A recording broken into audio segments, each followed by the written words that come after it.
come la profondità del mare, che resta sempre immobile per quanto agitata ne sia la superficie. L'espressione delle figure greche, per quanto agitate da passioni, mostra sempre un'anima grande e posata.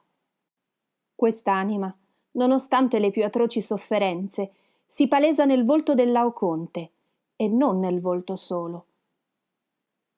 Il dolore che si mostra in ogni muscolo e in ogni tendine del corpo, e che al solo guardare il ventre convulsamente contratto, senza badare né al viso né ad altre parti, quasi crediamo di sentire noi stessi. Questo dolore, dico, non si esprime affatto con segni di rabbia nel volto o nell'atteggiamento. Il Laoconte non grida orribilmente come nel canto di Virgilio. Il modo con cui la bocca è aperta non lo permette. Piuttosto ne può uscire un sospiro angoscioso e oppresso.